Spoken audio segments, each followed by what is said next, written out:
SIR এর notice ঘিরে চাঞ্চল্য। কোচবিহারে ব্যক্তির আত্মহত্যার অভিযোগ, নোটিশ পাওয়ার পরে আতঙ্কে গলায় দড়ি দিয়ে আত্মঘাতী হলেন সাফিউল হক। দাবি করা হচ্ছে তার পরিবারের তরফ থেকে। এসআইআর এর নোটিশ ঘিরেই চাঞ্চল্য আপনাদের জানাবো আজকেই।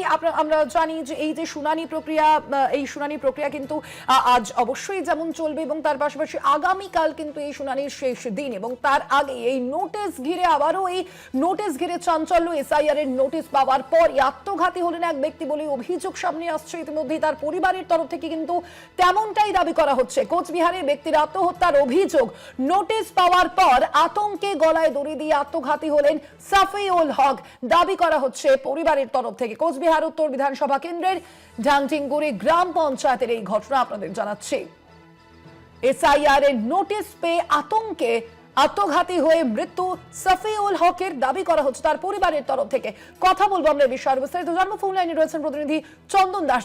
চন্দন, মৃতের পরিবারের তরফ থেকে কি বলা হচ্ছে, কি দাবি করা হচ্ছে তাদের তরফ থেকে? একেবারে মৃতের পরিবারের থেকে কিন্তু তার ভাই একেবারে পরিষ্কার জানাচ্ছে যে পরশুদিন তার কাছে এসআইআর এর নোটিশ এসেছিল, তারপর থেকে সে আতঙ্কিত হয়ে পড়ে এবং সে সেদিন রাতের থেকে ঘুমায়নি এবং বারবার তার পরিবারের লোকদের বলছিল আমাকে হয়তো জেলে পাঠানো হবে, আমাকে এখান থেকে চলে যেতে হবে। সেই আতঙ্কিত হয়ে পড়েছিল কিন্তু সে, এবং গতকাল সে কিন্তু তার বউকে বলেছিল যে তিনি যাতে বিডিও অফিসে যান এবং সেই বিষয় নিয়ে খোঁজ খবর করেন। তার